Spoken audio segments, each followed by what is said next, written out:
the sweetest name of all. Jesus, you always hear me when I call. Oh Jesus, you lift me up each time I fall. You're the sweetest name of all. Jesus, how I love to praise your name. Jesus, you're still the first, the last, the same. Oh Jesus, you died and took away my shame. You're the sweetest name of all. Jesus, you're the soon and coming King. Jesus, you give the love that you can bring. Oh Jesus, we lift our voices up and sing. You're the sweetest name of all.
The sweetest name of all. You're the sweetest name of all.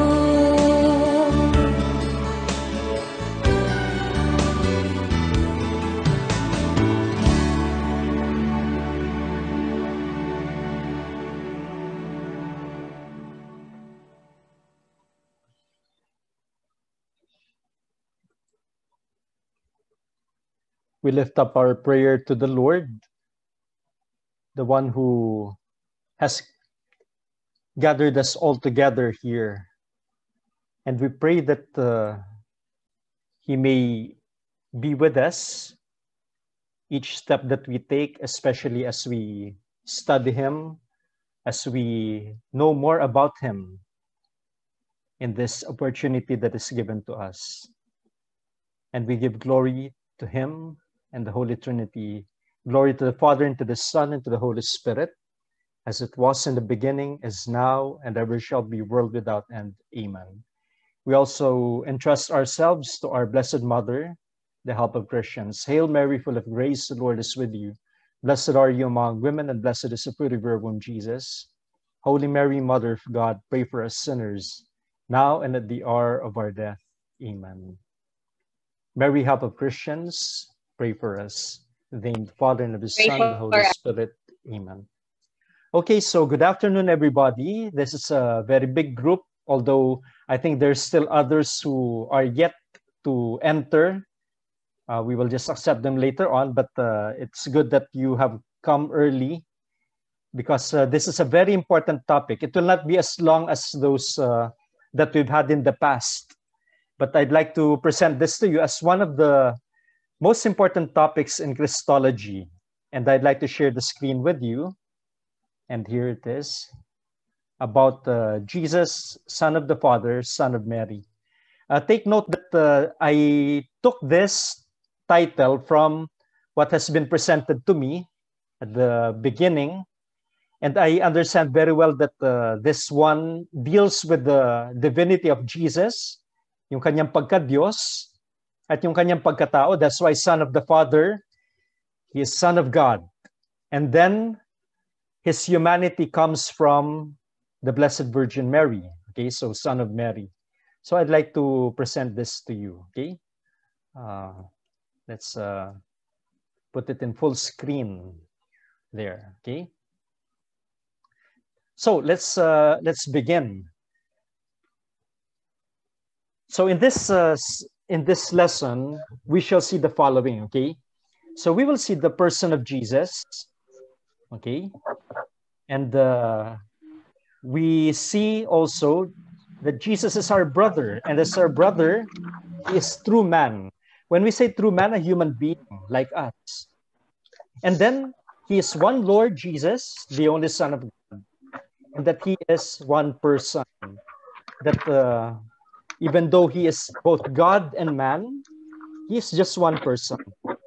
So one thing that I'd like to tell you before everything else is that I have based this lesson on a document that we know, a book that is very much used within our,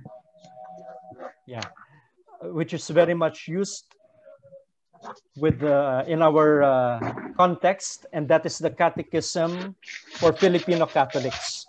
We could have brought it as maybe from the Catechism of the Catholic Church, but this one is very much grounded according to our culture.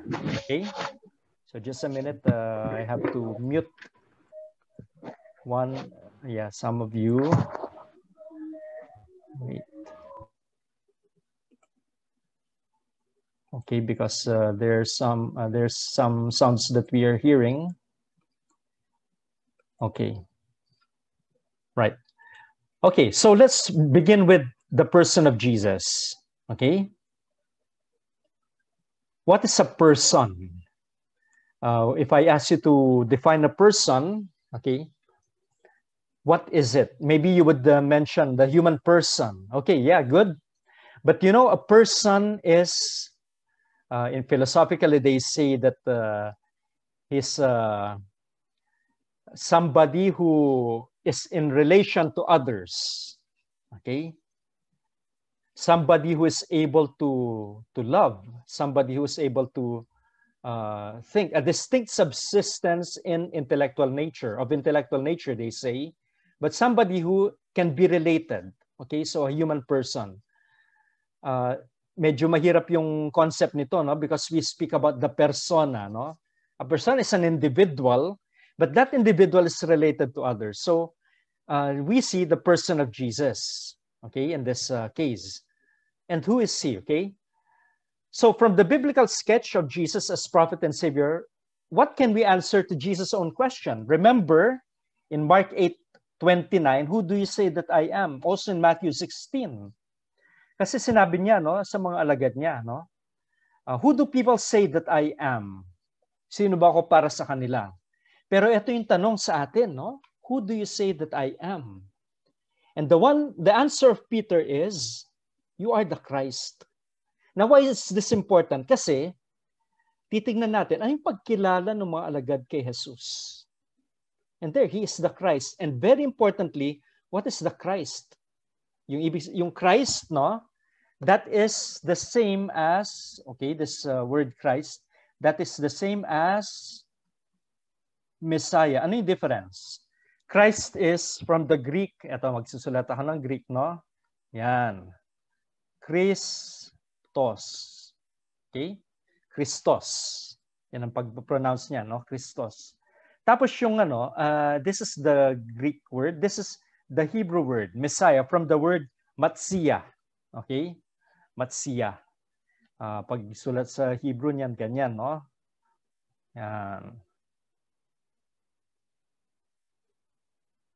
Yan. Matsia. Ang ano, what does it mean? Anointed. Okay? Anointed. And for the Jews, yung anointed na yun, he is the one who will deliver the people from their enemies. He is anointed. So many of them think that it's a political Messiah. While for Jesus, it's a bit different, no? Itong pagiging Messiah, hindi siya It's not because he is powerful, but one who is anointed by God, okay, as king.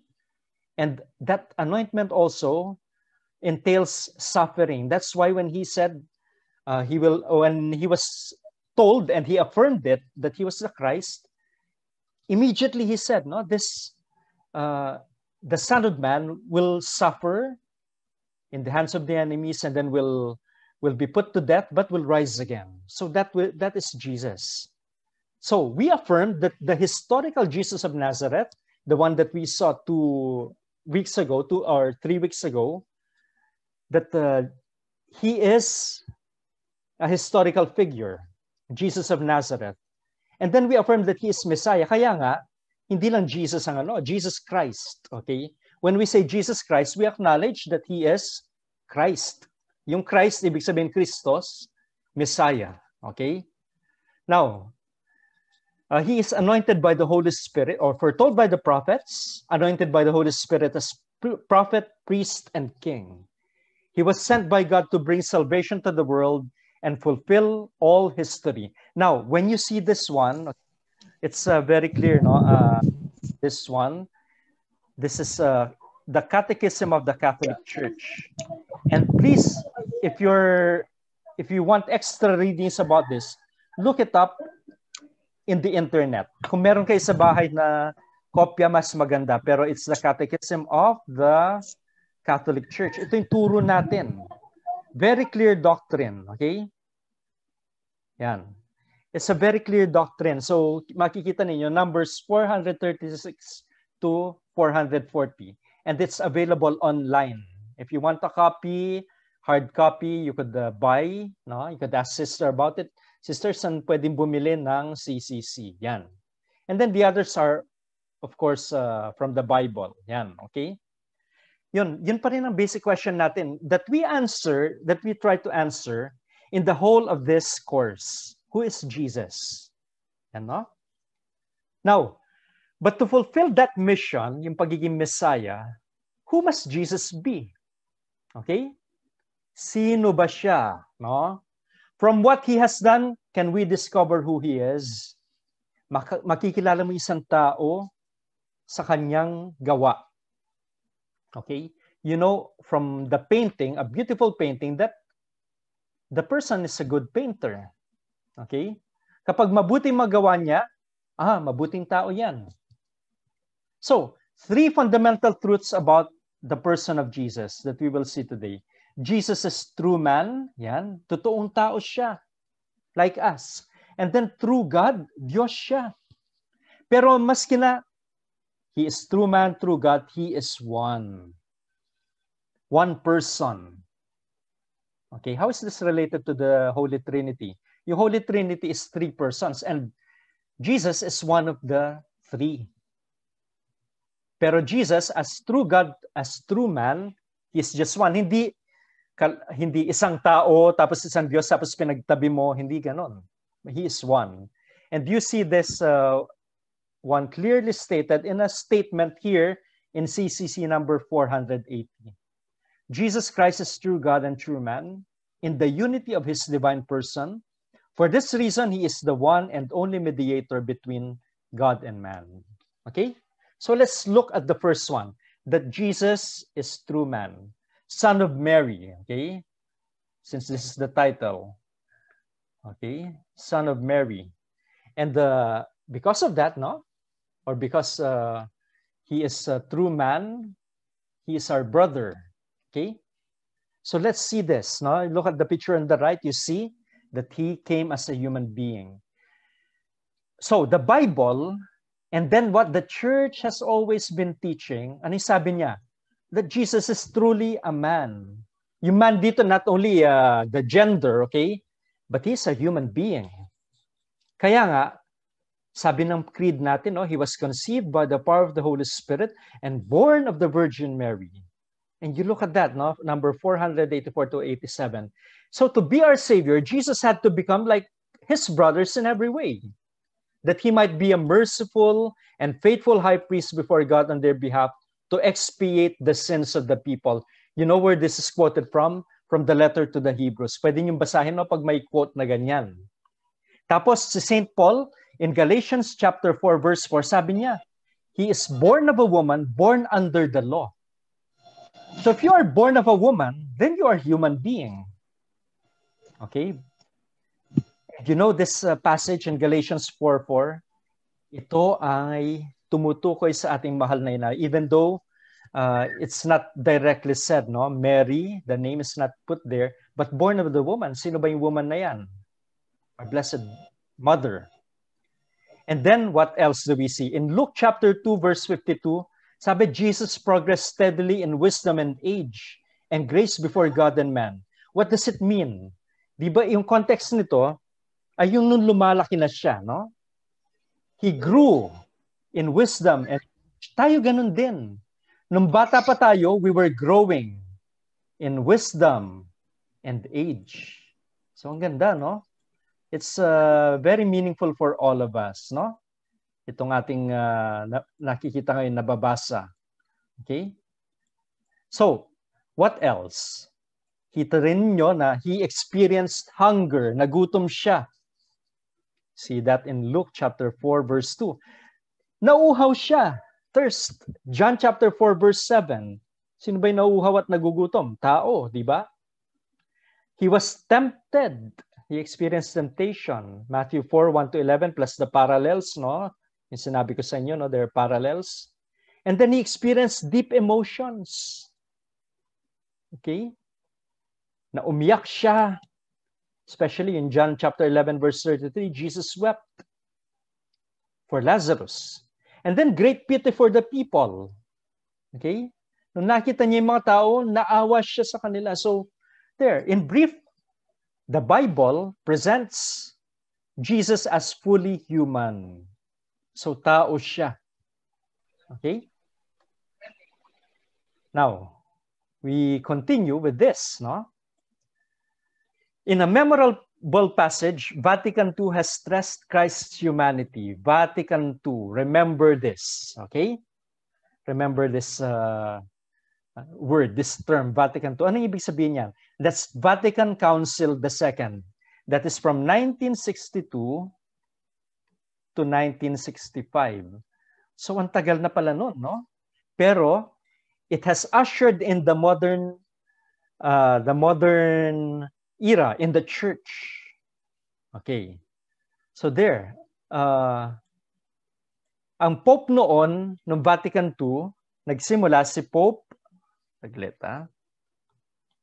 Pope John the 23rd, siya yung nagpatawag ng Vatican II, no? Ano na siya, saint na siya, no? Tapos, it ended with, in 1965, iba na yung Pope, no? So during the Vatican Council II, namatay si Pope John the 23rd. Ang pumalit ay si, ano na rin, Saint Pope or Pope Saint Paul VI. Yan. So, ito yung sinabi sa Vatican II in its document about Jesus, about Christology. Yeah. Actually, it's the document on the church. Yung GS na ito, it is Gaudium et Spes. This is the document of the church. At ano yung sinabi? He who is the image of the invisible God, okay, is himself the perfect man. For by his incarnation, the Son of God has united himself in some fashion with every man. He worked with his human hands. He thought with the human mind, acted by human choice, and loved with the human heart.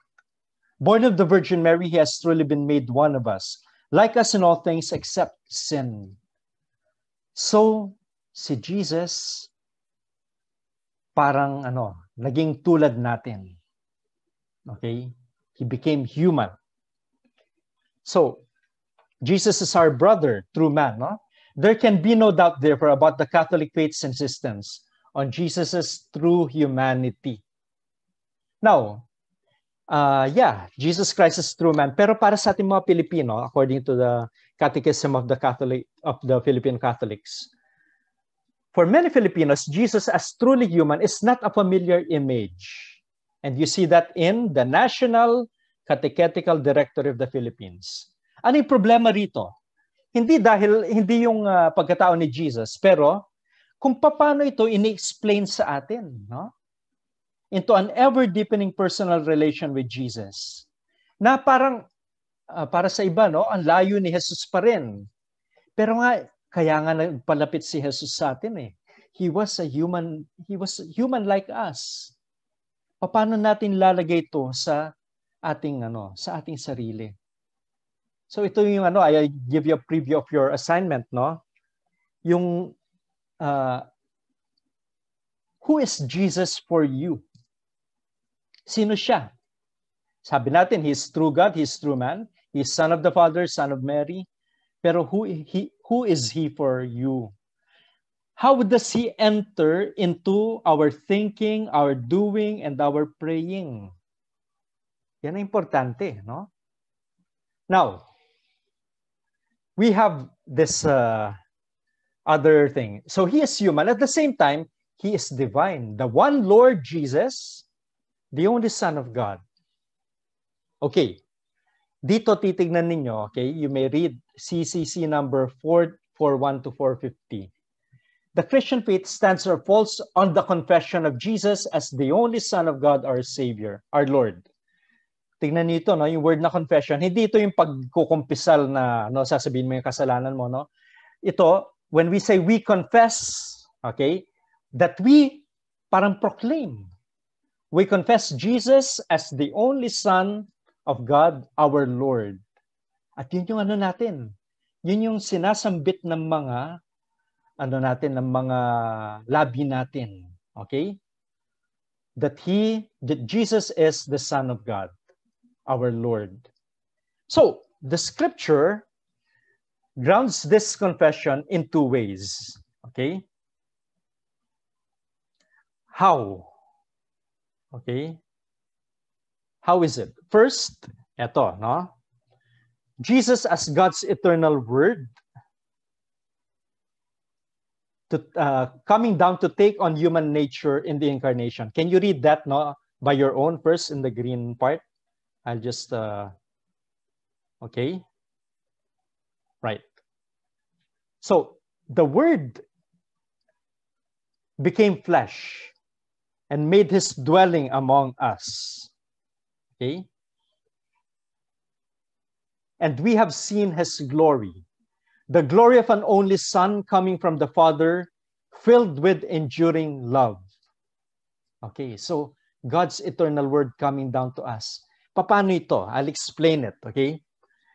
Isn't it, no? Ewan ko kung if you know this very well. Nasaan yung Diyos? Okay? God is beyond us. He is the one who created us. So God is eternal. Okay? God is eternal. He has been there before the world began. So, He is beyond time. Kasi yung time, it entails the world. Meron tayong simula, meron tayong katapusan. And this world, in the end, will end. Okay? Will be no more. Pero, sino yung nandun from the beginning and the one who will be there even after the end? Sino yun? Yung Diyos. So, sino yung Diyos, no? God, the Father, the Son, and the Holy Spirit. Okay? So, okay, may mga aso pang kumakahol. Saglit lang. Okay. There. So, they were there from the beginning, okay? There was no world yet, and there was creation. And so, from eternity, we cannot explain eternity. There's no beginning and end. From eternity, Jesus came among us. Bumaba siya. And what do you call that? Incarnation. Okay? What word is familiar there? Tingnan nito, no? Have you heard the word carne? Anong carne? Flesh. Okay? He became flesh, and the Word became flesh and made His dwelling among us. Nakipamuhay sa atin. From God, He became human. Pero He is God. Okay? So that's the first one, incarnation. Second, resurrection. Jesus was lifted up. And the Acts of the Apostles' Spirit, this is Jesus God has raised up, the Jesus God has raised up, and we are His witnesses, exalted at God's right hand. Know beyond any doubt that God has made both Lord and Messiah, this Jesus whom you crucified. Okay? So that's, okay. Just a minute. Okay, I'll just pause.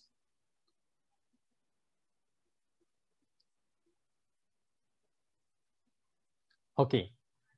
So this is the Jesus God has raised up, and we are His witnesses, exalted at God's right hand. Know beyond any doubt that God has made both Lord and Messiah, this Jesus whom you crucified. What is important here? Okay? So this Jesus that God has raised up, that is the resurrection. Now, kung titignan natin both yon, yung incarnation at yung resurrection, okay, they lead us to Jesus Christ, no? Who is truly man and truly God. Why truly man through the incarnation? Kasi God siya and He became man. Why through the resurrection? Kasi tao siya, namatay siya, pero He was raised, okay, by God. So then, ito pa yung sa makikita natin. Two great hymns of the New Testament proclaim Christ's divinity for all time. Tignan ninyo yung nasa right, no? That is one of the hymns. So, I'll pause for a while, basahin nyo yan, no? And then I'll translate it in a little while. Kasi meron akong kailangan pirmahan. Okay? Just a minute. Just stay there, okay?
Okay, so we continue. Okay, sorry for that. No, they asked me to sign something for the back.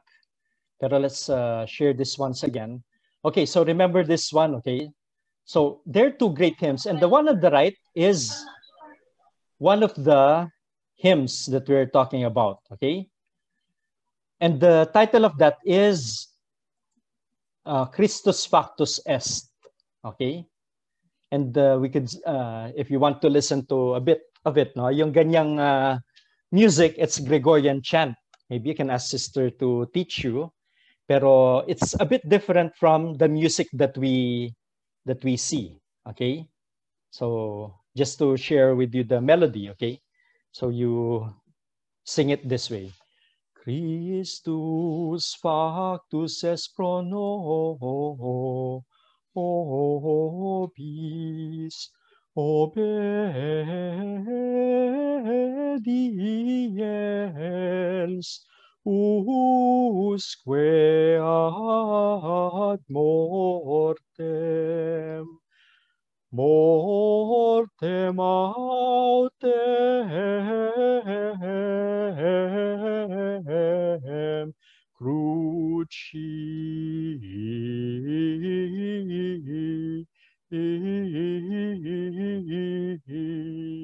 nobis, propter quod et Deus exaltavit illum,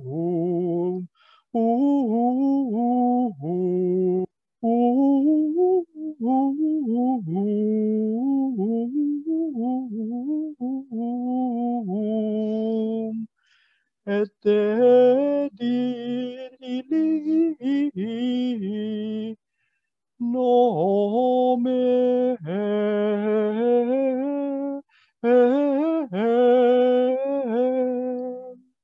quod et super omne nomen,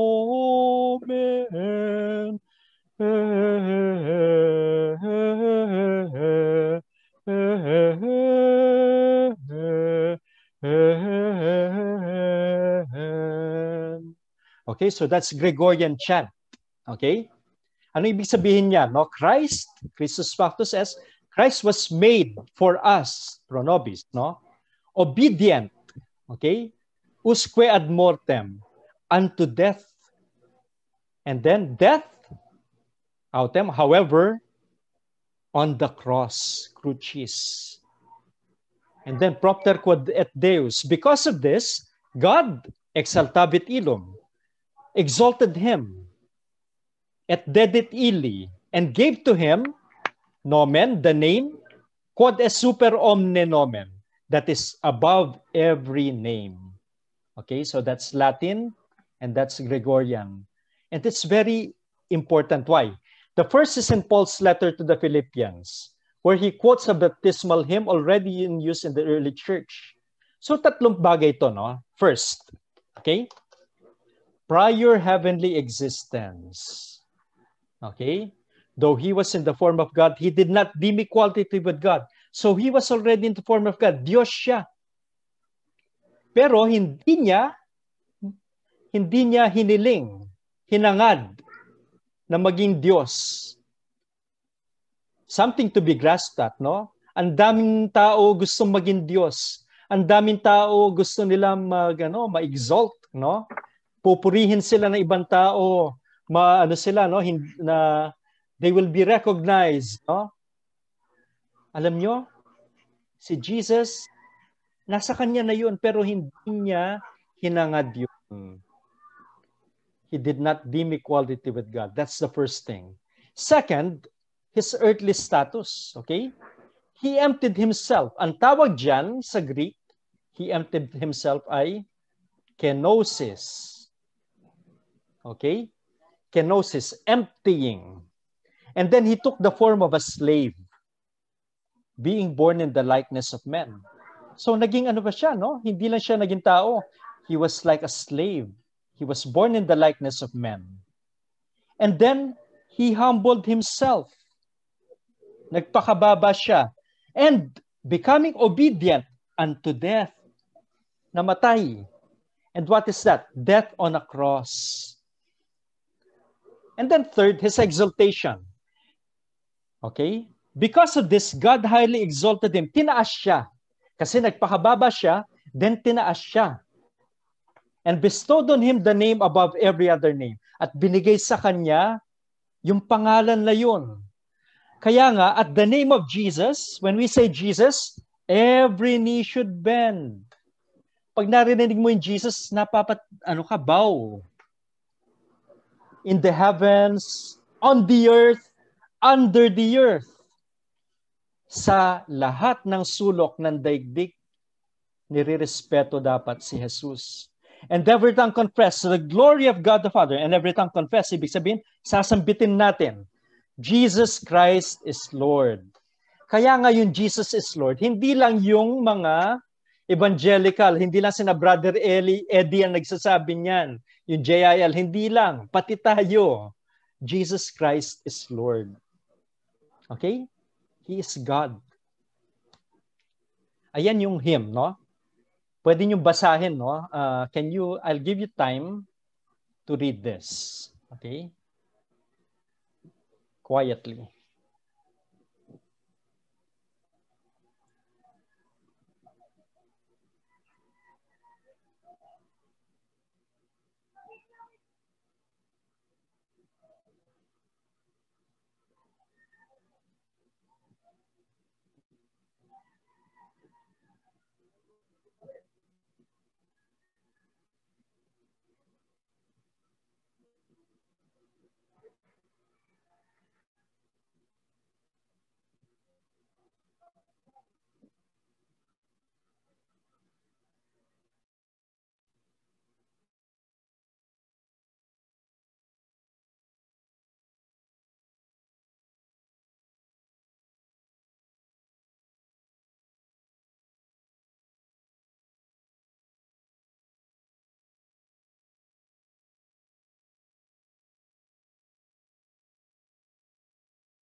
Excuse me, Father, nakamute po kayo.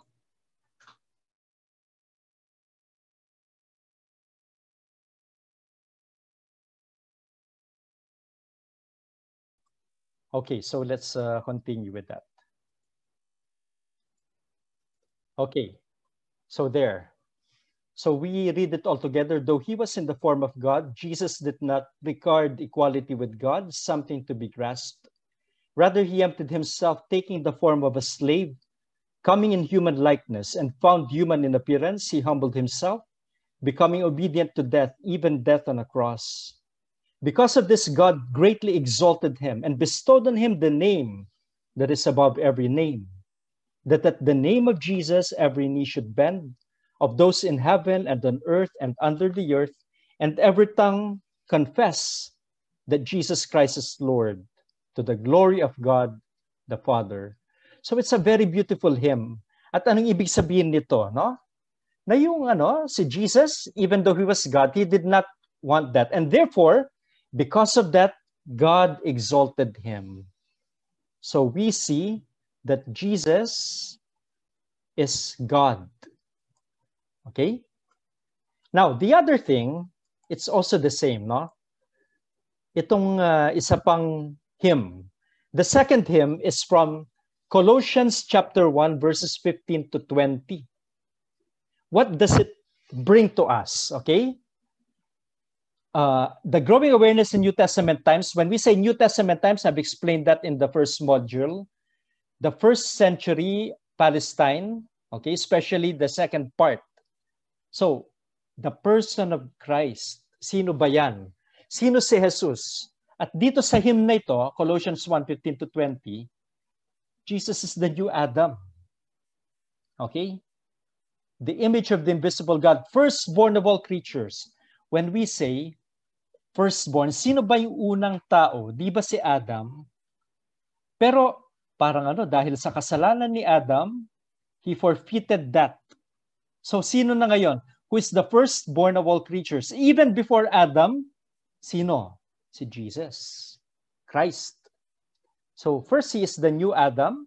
Second, he is divine. For in him, everything in heaven and earth was created. When we think about creation, we think at the beginning of time. So all were created through him and for him.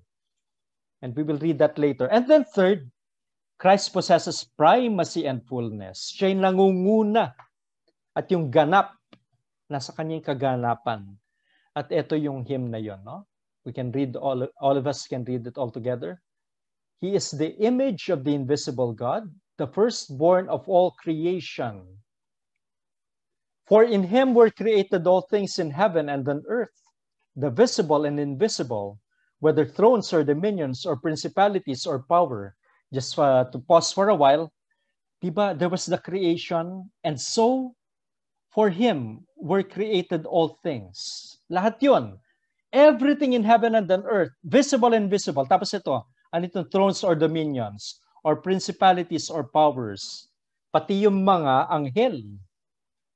So all things were created through him and for him. So he is before all things. In him all things hold together. He is head of the body, the church. He is the beginning, the firstborn from the dead, that in all things he himself might be preeminent. So, beginning, firstborn from the dead, the one who first rose, that in all things he might be preeminent. Ano ibig sabihin ng preeminent? Nangunguna. And so, for in him all the fullness pleased to dwell.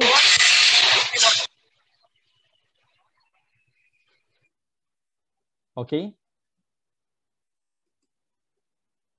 In him all the fullness was pleased to dwell, and through him to reconcile all things for him, making peace by the blood of his cross, through him, whether those on earth or those in heaven. So ang ganda nito, no? Dahil nasa kanya yung kaganapan, everything will be reconciled in him. So lahat, in the end of time, everything will be in him, will be gathered in him. Okay? He will be the mediator of everything. May tawag dyan sa Greek eh. Susulat ko muna sa Greek ha. Yan.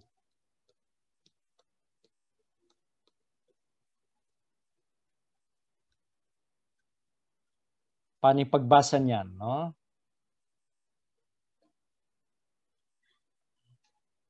Ang pagbasa niyan ay ganito.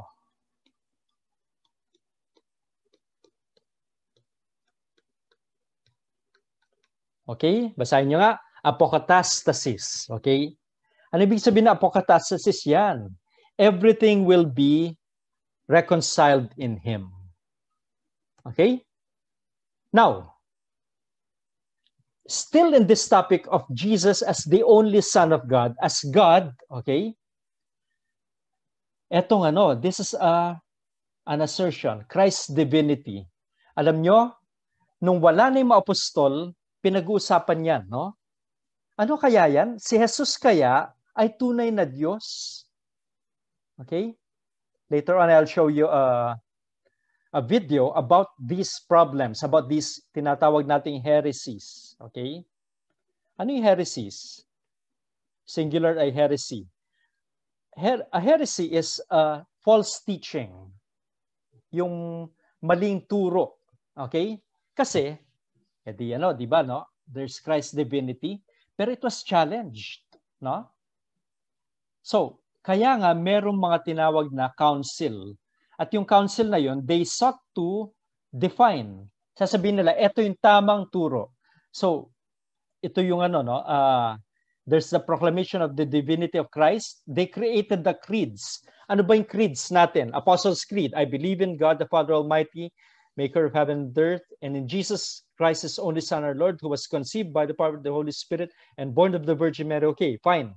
Pero yung Council of Nicaea, dinefine nila yan. Kaya nga, Jesus Christ, true God and true man.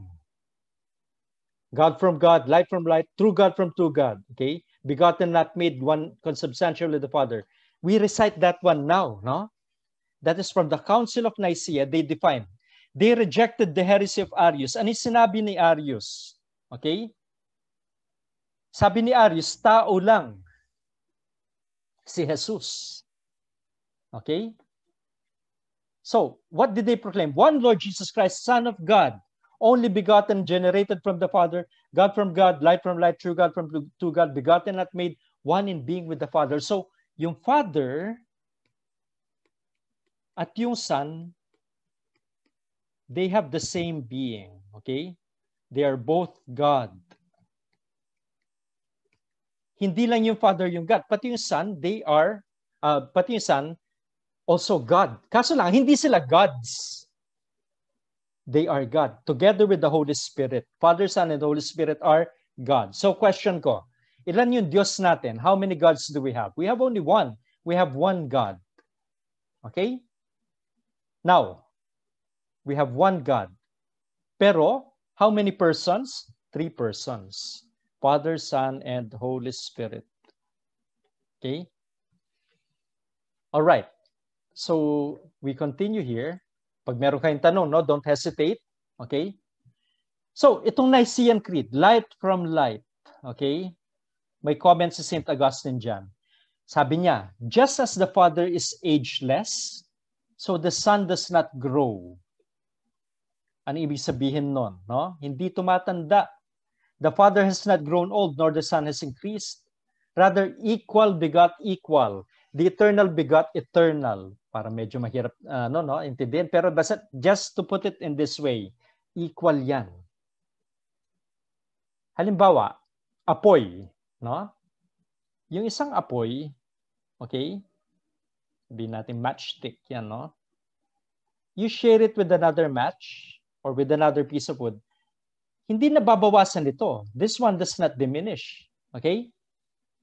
Nagiging equal yan. Okay? So, the flame which generates light is coterminous with the light which it generates. So, from the moment the flame begins, there is light. At sabi niya, no, ni St. Augustine, show me a flame without light and I will show you the Father without the Son. Ano yung sinabi niya? Analogy yon. Inihambing niya, kinompare niya yung Diyos dun sa apoy. Of course, analogies are always imperfect, but anyway, there. Okay? Now, but the controversies continued through the following century. As various heresies, okay,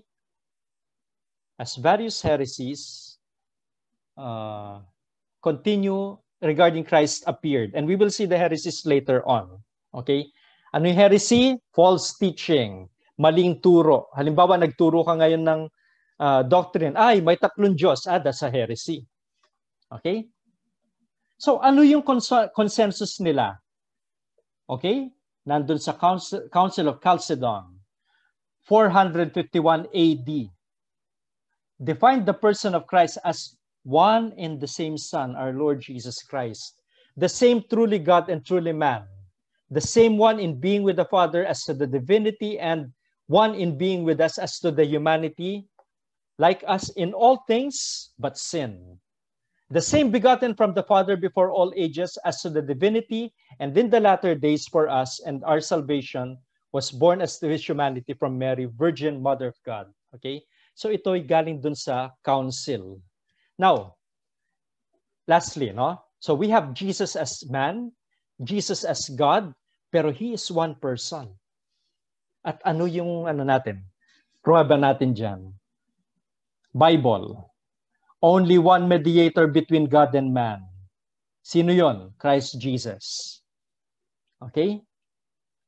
Easter, alam niyo, Easter, muling pagkabuhay, shows how Jesus is both God's own self-gift to us and the perfect human response to God. For it is precisely Jesus the crucified, one who is risen. And ito yung sinabi ni St. Paul. Okay? Look at this. You are well acquainted with the favor shown you by our Lord Jesus Christ, how for your sake he made himself poor, though he was rich, so that you might become rich by his poverty. Ang ganda, no? So, it's that wonderful exchange. Naging mayaman tayo dahil sa pagkadukha ng ating Panginoon. Maski na siya ay mayaman. And the basic reasoning here is straightforward. And here they are. 1, unless Jesus was truly man, he could not save us. Okay? Kasi in order to save us, he had to be like one of us. parang ang ano naman no, parang very triumphalistic na ililigtas ko kayo, okay? But he does not know how we feel. Pero ito, he had become like his brothers in every way. Naging tulad tayo. Nang sa gayon, when he sacrifices himself, matindi yun kasi nagsasacrifice yung isang galing sa atin. And then, eto pa, unless he was God, he could not redeem us, for only an all-holy, immortal God can free the whole human race from sin and death. Siya lang makapagliligtas sa atin, yung Diyos. So, kailangan just see Jesus. And then, give us a share in the fullness of divine life. Para nang sa gayon, okay, katulad niya tayo, tapos, niligtas niya tayo, isasama niya tayo, magiging parang tulad natin siya. Okay? Alam nyo, kapag nagmimisa yung pare, tapos, nag-aano na siya, no? Nilalagay na niya yung tubig dun sa alak, no? Before, during the offertory, sabi niya, no? By the mystery of this water and wine, may we come to share in the divinity of Christ, who humbled himself to share in our humanity. Ang ganda, no? Yung divinity symbolized by the wine, at yung konting tubig na yon symbolizing humanity. So may we come to share in the divinity of Christ. Christ is divine. Okay? And then, he humbled himself to share in our humanity. Nakisalo siya sa atin. Sa ating pagkatao. And therefore, Jesus cannot be divided. Okay? He is one person. For this man, Jesus is the eternal Son of God made man. And this is the good news which the Catholic faith proclaims. Na itong Diyos na ito, Jesus, the Son of God, who knows us and loves us. Na, Diyos siya, pero naging tao so that He can love us with the human heart. We can adore the man Jesus, He is God, and promote devotion to His sacred heart, precisely because He is not separated from God. Kaya together with Thomas, we pray, my Lord and my God. So ang ganda, no? So Jesus is one person. I'd like you to watch this YouTube video. It's just about 10 minutes and we will end with this one. Tapos habang pinapanood ninyo, at saka tignan ninyo yung nakita natin kanina, mag-isip na kayo, ano yung gusto niyo yung tanong? Pwede niyo ilagay sa chat box or pwede niyo i-reserve yung tanong ninyo mamaya, no? Let's see if we can answer. Okay? So now, yan, no? I'd like to share this video. Okay?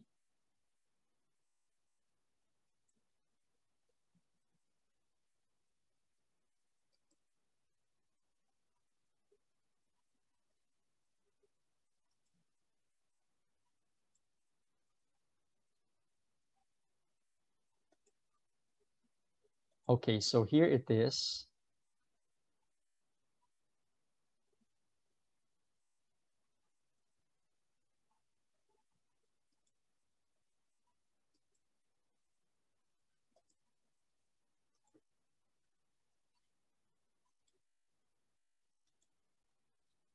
Okay, do you see it?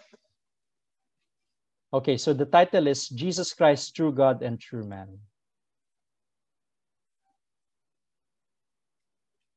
Isipin niyo na yung mga tanong ninyo, no? The Christian faith professes that Jesus Christ is true God and true man. That is, that the eternal Son of God, the Word of the Father, entered into time and assumed a complete human nature to himself, thus truly becoming man for us and for our salvation.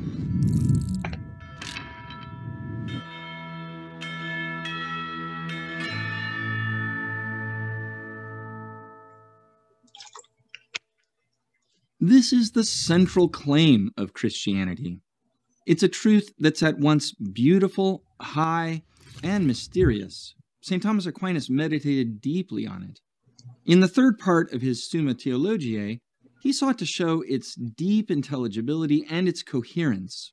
Now, Aquinas always takes his starting point from the divine revelation about Christ contained in sacred scripture as understood according to the Church's apostolic tradition, including the great church councils that excluded false interpretations of what Scripture teaches about Christ. It helps to start by reviewing these early errors about Jesus so that we can better understand the mystery of the Incarnation. In the early centuries of the Christian age, everyone agreed that God can neither change nor suffer. But this raises a big question. How can we affirm this while also saying that the Son of God became man and suffered on the cross? One erroneous response to this was offered by the heresy called Docetism, which comes from the Greek word meaning to appear or to seem. On this view, Jesus only seemed to be a man, and therefore he only appeared to suffer. This early heresy was ruled out very quickly by the Church as undermining what Scripture teaches, that Jesus really was human, he really did suffer and die on the cross for our sins, and he really rose from the dead in his human body on the third day. Another early error was adoptionism.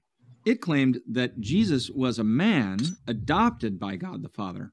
Some thought this happened when he was baptized in the Jordan River, and that from that point onward, he comes to be called the Son of God. The Church rejected this too. The Son of God did not assume a man who was already existing. Rather, the Son of God pre-existed in eternity with the Father and then became incarnate in the womb of the Virgin Mary in time. Arius and the Arian heresy erred in a different direction by saying that the Son of God was not truly God, but was rather a creature, a high creature, but still a creature. The Church condemned this at the Council of Nicaea in 325 AD, where it professed that the Son of God is true God from true God, begotten, not made, consubstantial with the Father, that is, of the same being or substance as the Father. After this, the error of Nestorianism arose.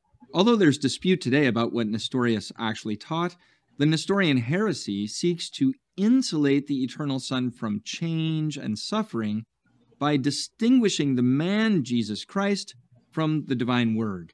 Nestorianism claimed that the Word dwells within the man Jesus, according to grace, but that we can't necessarily attribute to the Word all of the things that we say about Jesus. For example, that he was born of Mary, or that he suffered on the cross.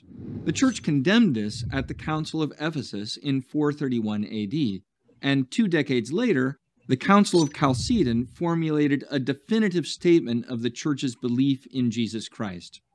Jesus Christ is one person who is true God and true man. To put this more precisely, the eternal Son of God is a divine person who assumes a complete human nature in the womb of the Virgin Mary, body and soul, having a human mind and a human will. From that point forward, then, he subsists in two natures, a divine nature and an individual human nature. These two natures are united in the subsisting person of the Son, and this is called the hypostatic union, which comes from the Greek word hypostasis, which means a subsisting individual. Aquinas studied these early church councils carefully, and he provides an insightful synthesis of their teaching. The key points that he makes can be summarized like this.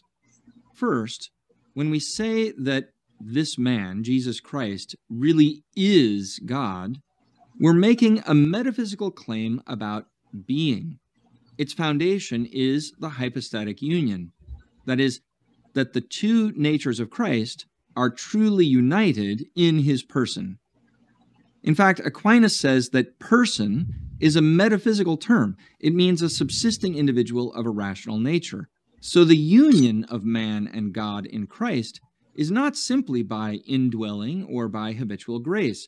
Rather, the divine person of the Word now subsists in, or according to, a complete human nature in addition to the divine nature. Second, the union of the divinity and humanity in Christ doesn't change either of these natures. The Son is and remains fully and truly divine, eternal and unchanging as God. Likewise, the humanity of Christ is not absorbed into the divinity. It remains human, which means it's in time, it can change, and it can and does suffer. Next, this union is completely unique. It's not an accidental union like the way a quality exists in a substance, and it's not like a human person who puts on new clothes. Aquinas actually uses an analogy to what we would today call an organ transplant. Suppose you received a transplant of a third arm. Now, this arm, left to itself, won't continue to exist for very long on its own, disconnected from a body. But once it's joined to your body, it begins to exist by your existence, or the subsistence of your soul. That is, your soul is the principle of your body's life, and now it is animating this new addition to your body, this transplanted arm. Aquinas doesn't think this is a perfect analogy, especially because an individual human nature is the sort of thing that normally does exist on its own, and that's what the Son is assuming. But this analogy does help us understand that in Christ, the eternal Son doesn't change in his divinity. Rather, he joins an individual human nature to himself so that from its first moment, that human reality subsists according to the very being of the person of the Son. The man Jesus is the Son in person. St. Thomas follows the Church Fathers in saying that because of the hypostatic union, the humanity of Christ is like an instrument joined to the person of the Word. Think of a saw in the hand of a carpenter. The saw provides something important. Because it's iron, it can be sharpened and can cut wood. That's something that the carpenter's hand by itself can't do. But the saw isn't able to cut wood without the activity of the carpenter. So, by being taken up into the carpenter's activity, the saw now shares in what the carpenter does. The carpenter is making a bench. This is also what happens in the Incarnation. The eternal Word of God takes up a human nature, and now it's not a separated instrument like a saw is separated from your hand, but rather an instrument that is conjoined in the person of the Son himself. In his divine nature, as a pure spirit, the Word of God cannot be seen by human eyes. He can't walk on the shores of Galilee. He can't lay hands on a blind man. Above all, in his divine nature, he cannot suffer and die. But by the hypostatic union, the Son assumes a human nature as his instrument, and he uses that humanity so that he himself, acting in person, can do all those things as man. This is a wonderful truth of the Christian faith. The Word of God is not only present in the world as God, but joins a creature to himself in the most intimate of all unions. In doing this, he raises up our fallen humanity and creates it anew. Indeed, he lifts it unsurpassingly high to the very divinity itself. As St. Thomas says, following Pope St. Leo the Great, this is a marvelous exchange. He humbled himself to share in our humanity so that we might be raised up to share in his divinity. For readings, podcasts, and more videos like this, go to Aquinas101.com. While you're there, be sure to sign up for one of our free video courses on Aquinas, and don't forget to like and share with your friends because it matters what you think.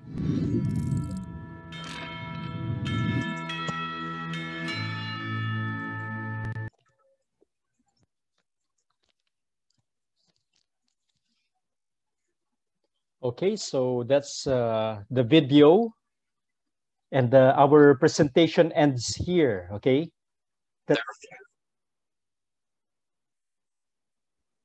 Okay, so I open now the floor to questions because this one, alam niyo yung pinag-aralan natin ngayon, no? It's studied by our brother siyang malapit na maging pare, no? So it is something that we It is something that we see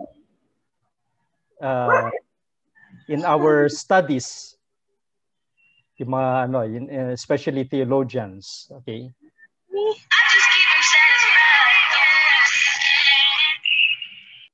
Okay, yeah. Okay, now, are there questions? Meron ba kayo mga tanong?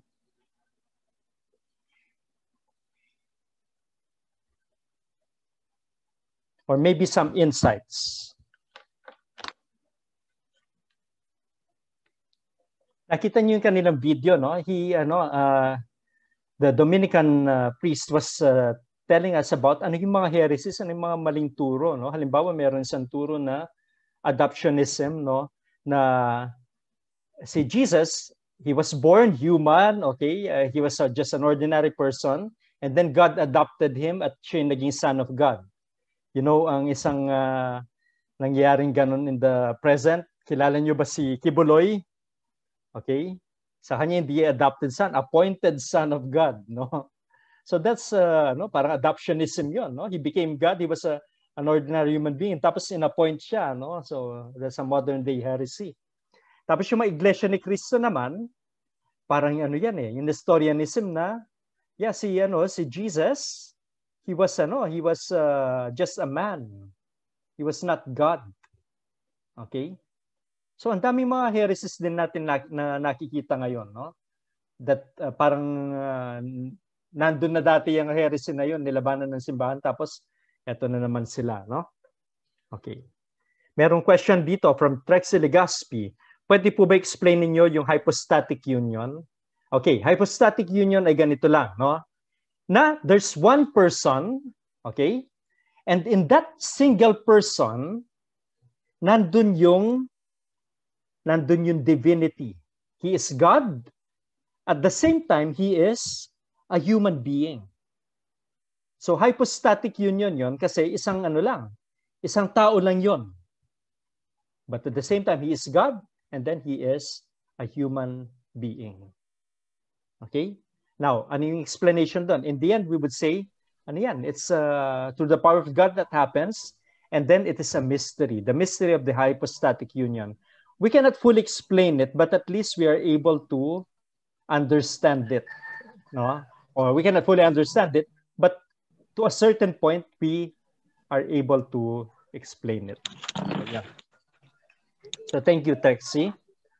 Yeah. So sino pang meron pang insight or yan. You know, this is one semester talaga yung Christology. And ito, we are quite limited with it, pero tagti 3 hours yan, no, sa mga nagpapari, no. It's a very especially itong topic na ito. Okay. Any more? Hello, Father. Yes, Good Shira. afternoon. Good afternoon. Yeah. My insight po, Father, is napakagandang topic po ito, Jesus, Son of God and Son of Mary, which is reflect po siya ngayong month na kapanganakan ni Jesus. Yeah. The person is human. Hindi lang po ito bago sa akin kasi ito po ay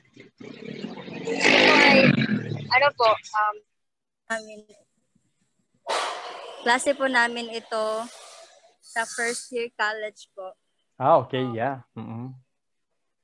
Na-recall ko lang po sa the person is true man, human and divine, which is kung paano natin kinikilala si Jesus through our actions, through our decisions in life. Para sa akin, si Jesus po is our Savior, which is through our sins. He accept his mission, which is his mission is to accept the suffering just to save us through our sins, and also the scriptures, which is Jesus is one person. Si Jesus ay meron ding mga pagsubok na hinaharap katulad ng tao, at yun nga po, hindi niya pinili na maging isang Jesus, which is tagapagligtas, just to recognize, but then siya yung pinili at marami siyang iniisip pero marami siyang katanungan, pero hindi siya nag-question about that, but nakita lang niya kung ano man yung purpose niya as a savior. Yeah. Yan po. Okay, so very good, no? Actually, ang isang magandang narinig natin kanina, ano ba talaga, yung si Jesus ba ay nasaktan? Si Jesus ba ay naramdaman ba niya yung pain? Halimbawa, nang pinako siya sa krus, nasaktan ba siya? Okay? At ang answer natin ay, ano? Yes or no? Iano niyo. O ano lang, parang hindi siya nasaktan kasi Diyos siya. Nasaktan ba siya? Okay. Yes. Okay. Yes po. Okay. So because he's truly human, hindi lang parang acting yun na it appeared to us na parang nasaktan siya pero hindi. He suffered. Okay? O meron pa akong isang question sa inyo, no? Question. Sino dun sa nung namatay si Jesus sa krus, sino namatay doon? Yung Diyos ba o yung tao? Okay. Sige. Tao po. I-type nyo sa chat, no? Yung Diyos ba o yung tao?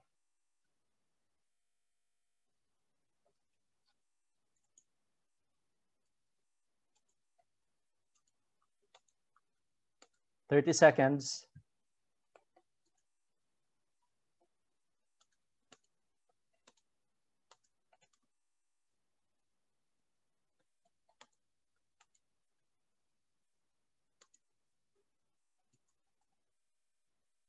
Okay.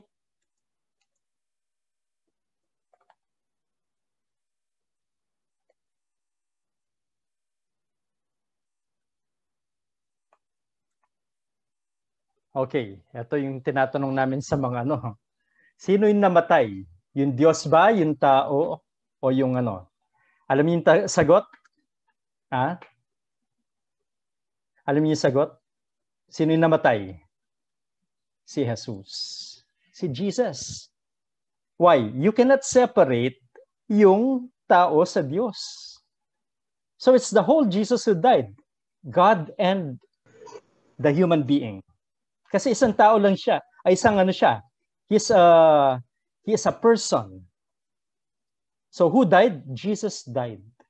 Father, ibig sabihin ba yung Diyos namatay? Yeah, God died in Jesus. Okay? So ganun yung Diyos natin. Handang mamatay para sa atin. And He indeed died in Jesus. So ganda, no? Very noble. So God can go that far to die for us. Okay? So hindi lang tao, hindi lang yung body niya, ganon. All of Him died. Parang yung kantang All of Me, di ba? Hindi lang yung yung pagkatao, pero pati yung pagka-Diyos. Okay? Any question? Other questions before I give your assignment?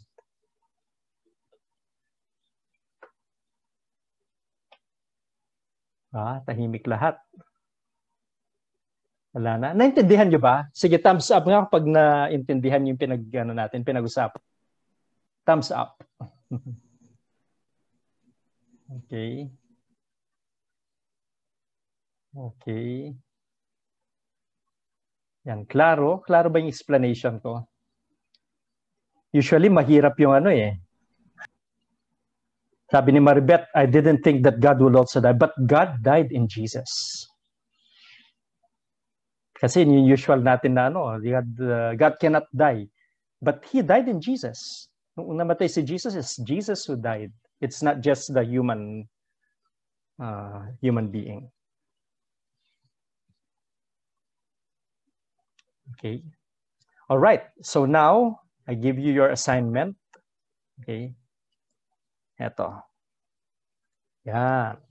Nasa chat box. Okay? Assignment, para yung dati 8.5 by 11, one page only, no? Wag na yung para hindi na kayo mag-isip ng matagalan at masubmit nyo kaagad, no? And send it via email to my email, jnkamaya@onebosco.org. Tapos yung topic ninyo ay ito muna yung question. Who is Jesus for you? What new things did you learn today and how does it affect your life? Okay? Tapos ito yung ilalagay ninyo subject sa email. Okay? Christology Module 3, Jesus, Son of the Father and Son of Mary. Yan. Okay, so yan yung assignment ninyo. Okay, any question pa? Excuse me po, Father. Yes, Eunice. Wala po ko kakita sa chat box, Father, sa assignment. Okay. Ilalagay ko dun sa anyway, makikita niyo ito sa dun sa ating ipapadala kong PDF. Okay? Pero I'll repeat dun sa mga hindi nakikita yung chat box. Hindi niyo nakikita yung chat box or Na Father. Pero wala yung chat. Wala yung chat. Ay, wala pala. Nakasulat dito to everyone in the waiting room. Teka, ulitin ko. Okay, to everyone in the meeting. Ayun. Okay, ayan ulit, no? Yan. Kita niya na? Ayan. Yes po. So assignment in an 8.5 by 11 paper. 1 page only via email. Okay. Yung email ko nandyan. Who is Jesus for you? What new things did you learn today? And how does it affect your life? Okay. So yun lang. Okay. So ngayon, let's have a family picture. Okay. Yan. So lahat na please put on your cameras and then I'll take a picture para dun sa attendance. Okay.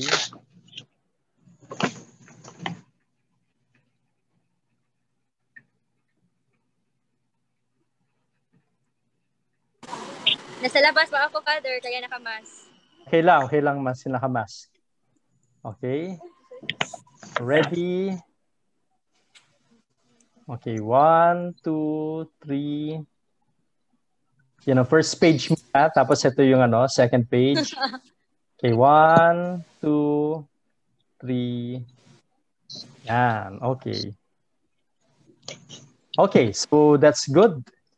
Good to see all of you once again, and thank you. So next week, we shall continue, okay? We shall continue next week. And there will be one other Wednesday when I will have 2 topics, pero do not worry about that, no? I could factor in yung time so that we do not have to go through 2 hours, okay? So now, thank you very much, and I'll see your assignments, and see you next week. God bless you. And let's pray, no? Let's end with a prayer. In the name of the Father, and of the Son, the Holy Spirit. Amen. So let us offer a prayer to the Mother of Jesus, and that is Mother of God. That is our dear Mother Mary. Hail Mary, full of grace, the Lord is with you. Blessed are you among women, and blessed is the fruit of your womb, Jesus. Holy Mary, Mother of God, pray for us sinners, now at the hour hour of our death. Amen. Mary, help of Christians, pray for us. Pray for us. The name of Father, the Father, Son, and the Holy Spirit. Amen. By the way, may questions sa deadline na assignment will be for Wednesday, okay? So until Tuesday night. Okay, so thank you. Thank you po, Father. Thank you po, Father.